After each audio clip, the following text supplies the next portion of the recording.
नमस्कार, मैं आचार्य ज्योति आप सभी का वैदिक एस्ट्रो केंद्र में स्वागत करती हूँ। आज हम चर्चा करने जा रहे हैं मासिक राशिफल के बारे में। मासिक राशिफल अक्टूबर 2025 आपके लिए क्या क्या लेके आया है उसके बारे में हम विस्तार से असेंडेंट वाइज यानी लग्न के अनुसार चर्चा करेंगे। तो सबसे पहले हम चर्चा करते हैं मेष लग्न वालों के लिए 2025 अक्टूबर माह कैसा रहने वाला है। तो हम शुरुआत करते हैं मेष लग्न वालों को समझने के लिए। सबसे पहले मेष लग्न वालों के लिए अक्टूबर 2025 का मासिक राशिफल कैसा होगा। मेष लग्न यानी अग्नि तत्व का आरंभ होता है।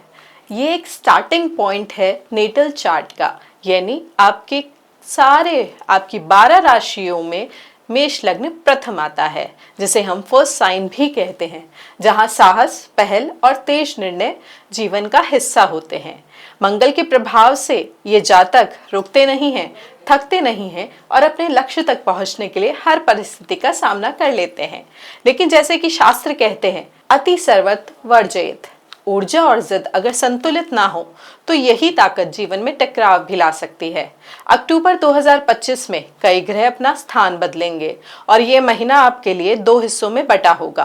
पहला भाग 1 से 17 अक्टूबर अधिक प्रतिस्पर्धा, कार्यस्थल पे दबाव, रिश्तों में संवेदनशीलता, और दूसरा भाग 18 से 31 अक्टूबर परिवार और करियर में स्थिरता, वित्त और भावनाओं में मजबूती, ये सब लेकर आएगा।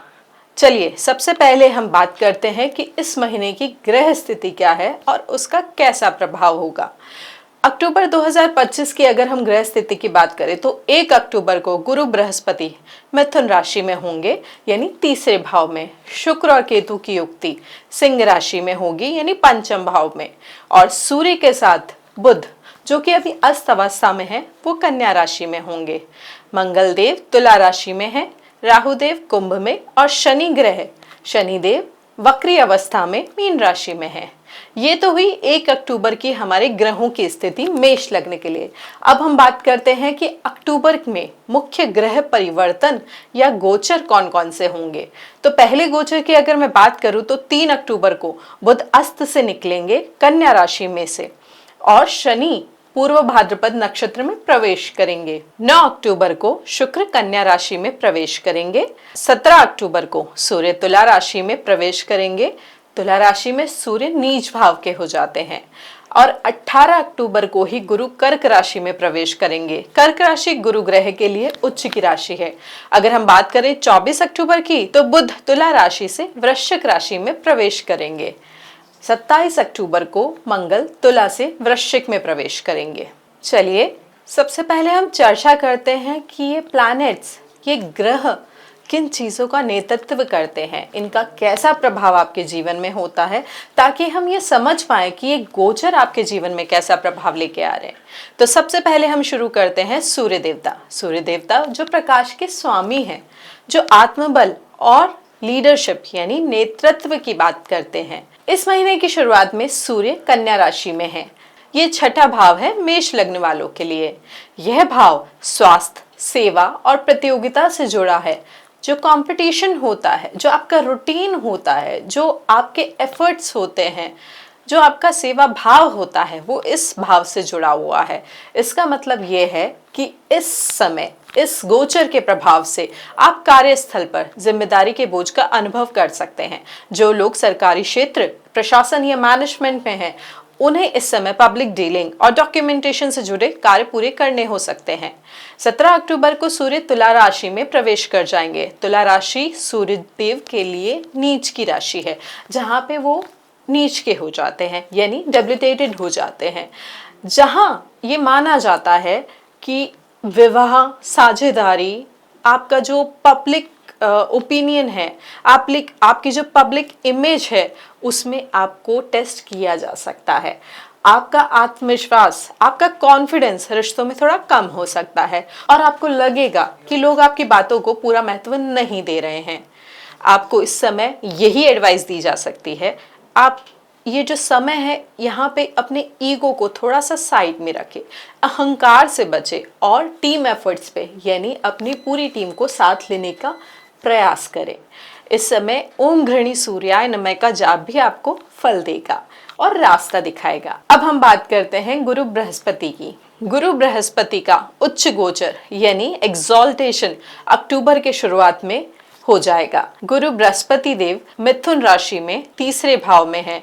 यह भाव है आपके प्रयास का, आपके संचार का, आपके कौशल का, आपकी क्रिएटिविटी का, आपके सिबलिंग्स का। इस समय आप नई स्किल सीखने, शॉर्ट डिस्टेंस ट्रैवल और नेटवर्क बढ़ाने में सफल होंगे।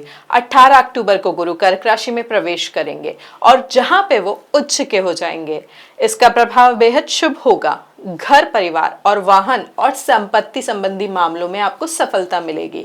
मानसिक शांति और भावनात्मक सुरक्षा में भी वृद्धि होगी। पारिवारिक सहयोग और मां से जुड़ी खुशखबरी मिल सकती है। अब हम बात करते हैं शुक्र ग्रह की। शुक्र ग्रह कौन है?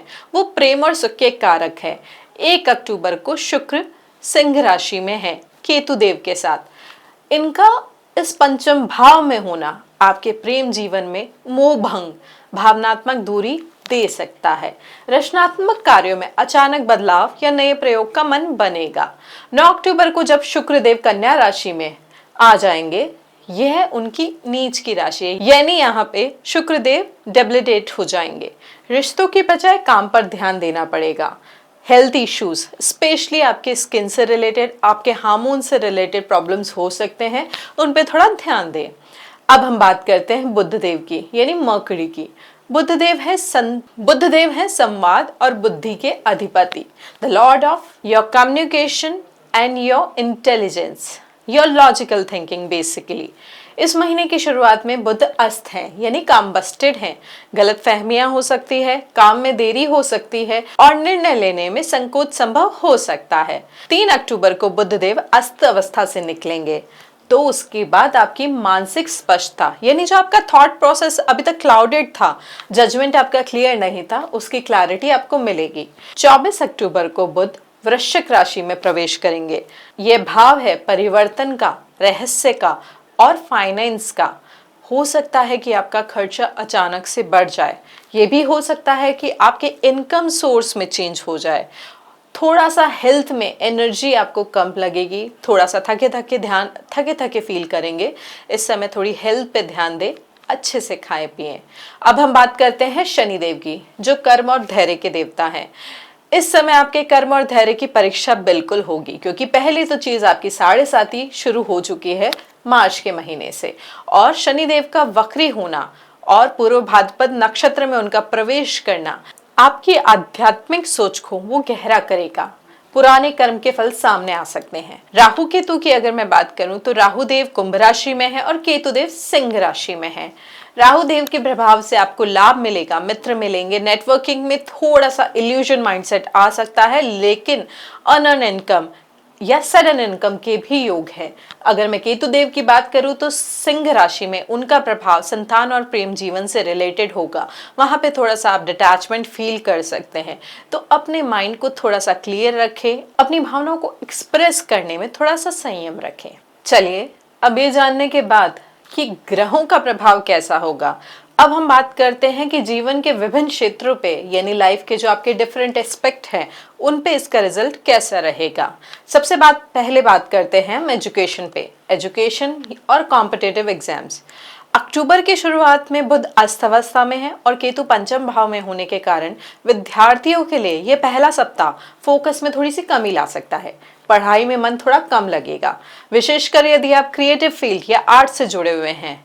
इंजीनियरिंग, मैनेजमेंट और रिसर्च वालों के लिए 3 अक्टूबर के बाद थोड़ी स्पष्टता मिलेगी। 18 अक्टूबर के बाद गुरु का उच्च गोचर शिक्षा के लिए गोल्डन पीरियड लेके आएगा। याददाश्त और एकाग्रता और समझने की थोड़ी क्षमता बढ़ेगी। प्रतियोगिता परीक्षा देने वालों के लिए अंतिम सप्ताह खास तौर पे लाभकारी है। अगर आप विदेश में पढ़ाई की सोच रहे हैं तो छात्रों के लिए डॉक्यूमेंटेशन और अप्रूवल में तेजी आएगी। आपको मैं यही सलाह दे सकती हूँ कि सुबह के समय पढ़ाई का समय थोड़ा बढ़ाएं और ओम एम सरस्वती नमः का जाप करें। 18 तारीख के बाद प्रैक्टिस टेस्ट, मॉक इंटरव्यूज या मॉक एग्जाम्स देने के लिए आप तैयारी तेज कर सकते हैं। अब हम बात करते हैं करियर और व्यवसाय की, यानी आपके प्रोफेशन या जॉब की। अक्टूबर के पहले 15 दिन कार्यस्थल पे थोड़ा सा दबाव रहेगा। सूर्य छठे भाव में होने से थोड़ा कंपटीशन बढ़ सकता है। सहकर्मियों या क्लाइंट्स के साथ छोटी छोटी बातों पे असहमति हो सकती है। 9 अक्टूबर को शुक्र के नीच होने से कार्यस्थल पर सहयोग कम मिल सकता है, लेकिन 17 अक्टूबर के बाद सूर्य के नीच होने और मंगल के सप्तम भाव में होने से साझेदारी वाले काम में टकराव थोड़ा सा और बढ़ जाएगा। 18 अक्टूबर के बाद जब गुरुदेव यानी गुरु बृहस्पति उच्च के होंगे, तब आपके सरकारी काम, गवर्नमेंट रिलेटेड जो आपके टेंडर हैं, आपके प्रमोशंस हैं या आपके इंपॉर्टेंट प्रोजेक्ट्स हैं, उसमें ये ट्रांजिट आपको थोड़ा सा हेल्प करेगा। प्राइवेट सेक्टर में नए ऑफर या जिम्मेदारी मिलने के भी योग हैं। अगर मैं बिजनेसमैन की बात करूं तो पहले 2 हफ्ते आप थोड़ा निवेश से बचें। 24 अक्टूबर के बाद कोई डील फाइनल करना अच्छा होगा, खास करके प्रॉपर्टी, शिक्षा या मेडिकल सेक्टर में। चलिए अब बात करते हैं हम आपके रिलेशनशिप्स के बारे में। रिलेशनशिप्स के मैटर में अक्टूबर का पहला हफ्ता केतु और शुक्र की युक्ति प्रेम जीवन में थोड़ी दूरी और गलतफहमियां ला सकती है। आप थोड़ा सा डिटैच फील करेंगे, पुराने रिश्तों की याद आ सकती है, ब्रेकअप के बाद खालीपन भी महसूस हो सकता है। 9 अक्टूबर के बाद शुक्र नीच होंगे और पार्टनर की तरफ से अपेक्षा पूरा ना होने पे भावनाएं थोड़ी सी अच्छी नहीं फील होंगी। छोटे झगड़े, इमोशनल कोल्डनेस संभव है। 18 अक्टूबर के बाद गुरुदेव यानी गुरु बृहस्पति का चौथे भाव में आना, उच्च का हो जाना रिश्तों में स्थिरता लाएगा। पुराने विवाद सुलझने लगेंगे। अविवाहित जातकों के लिए घर परिवार की सहमति से रिश्ता तय होने का योग है। अब अगर हम विवाह भाव या वैवाहिक जीवन की बात करें तो अक्टूबर का मध्य और अंतिम सप्ताह इस क्षेत्र में ज्यादा अहम रहेगा। 17 अक्टूबर को सूर्य नीच के होकर सप्तम भाव में आ जाएंगे। जीवन साथी के साथ ईगो क्लैशेस हो सकते हैं। 27 अक्टूबर को मंगल भी अष्टम भाव में चले जाएंगे। यह स्थिति दाम्पत्य में गहरी बातचीत, पुराने मुद्दे उठने या वित्तीय तनाव ला सकती है। इस समय थोड़ा सा समझदारी से काम ले, अपने संवाद को खुला रखे, शांति से काम ले और शादीशुदा जोड़े एक दूसरे के स्वास्थ्य और मानसिक स्थिति का भी ध्यान रखें। अब हम बात करते हैं परिवार और घरेलू जीवन की।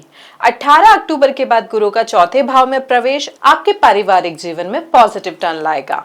घर में खुशी, मांगलिक कार्य या उत्सव का माहौल रहेगा। माता से जुड़ी चिंताएं दूर होंगी, उनकी सेहत सुधरेंगी। घर या वाहन खरीदने का सपना भी पूरा हो सकता है। पहले 15 दिन आपके घर के खर्चे बढ़ सकते हैं। किसी रिलेटिव के साथ थोड़ा सा विचारों का मतभेद भी संभव है। अब अगर मैं बात करूं इन्वेस्टमेंट और फाइनेंस की, तो अक्टूबर की शुरुआत में खर्च का दबाव थोड़ा सा ज्यादा रहेगा। मंगल और सूर्य की स्थिति के कारण पार्टनरशिप या लीगल मैटर्स में खर्चा बढ़ सकता है। 9 अक्टूबर के बाद स्वास्थ्य या मशीनरी से जुड़ा अनपेक्षित व्यय हो सकता है। 18 अक्टूबर के बाद निवेश के लिए समय शुभ रहेगा। प्रॉपर्टी, प्लॉट, एजुकेशन, एग्रीकल्चर यानी कृषि से जुड़े योजना में लाभ मिल सकता है। स्टॉक मार्केट में सुरक्षित और लंबे समय का निवेश बेहतर होगा। इम्पल्सिव बाइंग से बचे। विदेश संबंधी अगर अवसरों की मैं बात करूं तो शनि का 12वें भाव में वक्री होना विदेशी मामलों में धीमी प्रगति दिखाता है। वीजा प्रोसेस, इंटरव्यू या अप्रूवल में पहले 20 दिन देरी हो सकती है। 24 अक्टूबर के बाद हो सकता है कि आपको अचानक कॉल आए, ईमेल आए या अप्रूवल मिल जाए। अगर मैं आपकी हेल्थ इश्यूज या मेंटल हेल्थ के बारे में बात करूं तो पहले 10 दिन आपको थोड़ा सा डाइजेशन से रिलेटेड, स्किन रिलेटेड इशू हो सकते हैं। थोड़ा सा थकान, चिड़चिड़ापन या नींद की कमी हो सकती है। लेकिन 27 अक्टूबर के बाद इम्यूनिटी पे थोड़ा सा ज़्यादा असर आएगा। ब्लड प्रेशर या शुगर वाले जातकों को थोड़ा सा ज़्यादा सावधानी बरतने की ज़रूरत है। योग करें, ध्यान करें और थोड़ी नींद ज़्यादा लें। आपकी अगर मैं स्पिरिचुअलिटी की इस ट्रांजिट के हिसाब से या इस गोचर के अनुसार अगर मैं बात करूं तो शनि का पूर्व भाद्रपद नक्षत्र में प्रवेश आपको अंतर्मुखी बनाएगा। यह समय आध्यात्मिक साधना, ध्यान और जीवन के गहरे अर्थ समझने के लिए अच्छा है। अक्टूबर के बाद गुरु का चौथे भाव में आना परिवार के साथ धार्मिक यात्रा या पूजा पाठ के भी योग बनाएगा। अगर मैं आपको एक कंसाइज वे में बताना चाहूँ कि यह महीना आपके लिए कैसा होगा, तो इसको इस तरीके से समझें कि 1 से 3 अक्टूबर आपको स्वास्थ्य में ध्यान देने की जरूरत है। काम में देरी से बचें। 4 से 9 अक्टूबर के बीच में पुराने विवादों से थोड़ा बचें। पैसों का गलत इस्तेमाल ना करें। आपके एक्सपेंसेस को थोड़ा सा कंट्रोल करें। 10 से 17 अक्टूबर के बारे में अगर मैं बात करूं तो साझेदारी में धैर्य, तो आपकी पार्टनरशिप में आपको थोड़ा सा पेशेंस रखना है। कोई भी नई डील को थोड़ा सा रोकें। 18 से 23 अक्टूबर की अगर मैं बात करूं तो करियर में नई शुरुआत हो सकती है, रिश्तों में सुधार हो सकता है। और 24 से 31 अक्टूबर गुप्त रणनीति और योजनाओं को लागू करने का समय है। अक्टूबर 2025 आपके लिए एक तरीके से 2 हिस्सों में बटा हुआ है। पहले हिस्से में धैर्य, संयम और खुद पर नियंत्रण रखने की जरूरत है। दूसरे हिस्से में भाग्य और सहयोग आपका साथ देंगे। ग्रहों का संकेत है, परीक्षा पास करने के बाद ही इनाम मिलता है। पहले आधे हिस्से की परीक्षा पास कर लीजिए, दूसरा आधा हिस्सा आपको सफलता और शांति देगा। इस माह के लिए अगर मैं आपको कुछ उपाय एडवाइस करूं तो वो ये होंगे। सूर्य नमस्कार करें। शनिवार को गरीब या जरूरतमंद लोगों को गुड़ और गेहूं का दान करें। क्रोध और आवेश में फैसले लेने से बचें। किसी धार्मिक स्थल पर ध्वज का दान भी कर सकते हैं। घर में हल्दी या केसर का तिलक करें। स्वास्थ्य के लिए अपने डाइजेशन और स्किन रिलेटेड प्रॉब्लम से बचने के लिए थोड़ा सा लाइट खाना खाएं, बेसिकली सात्विक खाना खाएं। प्रतिदिन प्राणायाम या 20 मिनट का ध्यान कर पाएं तो बिल्कुल करें। नींद का समय निश्चित करें। आपके समर्थन से ही यह ज्योतिष यात्रा आगे बढ़ती है। यदि यह वीडियो आपके मन को छू गया है तो वैदिक एस्ट्रो केंद्र को सब्सक्राइब करें, वीडियो को लाइक व शेयर करें और अपने प्रियजनों तक पहुंचाएं, ताकि हम निरंतर आपको प्रेरणा, ज्ञान और ज्योतिष की अनमोल रोशनी से जोड़ते रहें। धन्यवाद।